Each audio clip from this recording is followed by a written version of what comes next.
Okey. Sekarang ni. Okey. Sekarang ni hang. Okey, hang aku sekarang. Starting the campaign. Now that you've learned the basics, you can browse into the campaign. Okey, Tan. Apa lagi selain dia buat dia cari awet salam maghrib? Pipi. Apa lagi dia buat? Aku tahu kalau bulan puasa terawih, Kenapa kau? rasa dia pergi masjid ke? Mana pergi? Dia gini? Dia pergi rembat telekong orang tengah solat.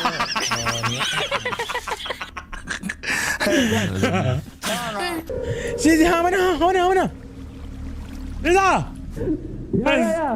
Okey, hang follow itu, hang follow yang tadi yang jatuh ni. Okey. Okey, Han masuk. Sumpah duit. Weh, benda apa? Nak ayam satu boleh? Baba, nanti hang mati. Memang aku nak mati. Tak. Memang nak mati. Oi, lag lah tu. Okey, dia mati. Kau memang nak mati tu. Lebih tu. Jangan pandang dia. Dia aku pandang dia. Hang buat jangan dah. Jangan dah. Jangan bodoh lah anjing. Bodoh lah. Memang taik. Sini dah pandang bawah dah. Sini dah. Memang aku mati bodoh. Aku kata dah jangan pandang dah.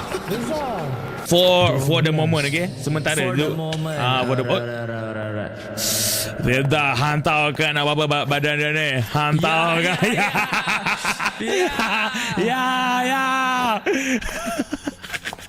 Okay. Reda. Gaji. Awak aku ni doh. Aku dia buka je. Benda baju ni tai. Awak bunyi lalat. Kau ni lemah. Aku dah lemah dari legal pun kau jangan saya. Aku cakap dia. Sila tak nak main. Town hall ke?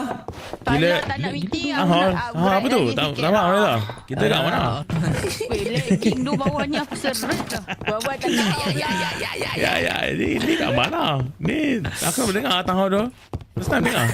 Kali nak buat. Korang buat apa ni?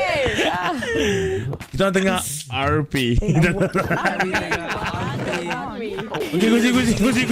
Okey. Kena ingat kita tinggi abang.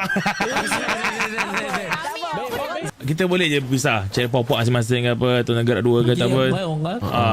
Kita gerak Sebi gerak dengan Charlie ke, aku, Adik, Reza mungkin gerak. Contoh.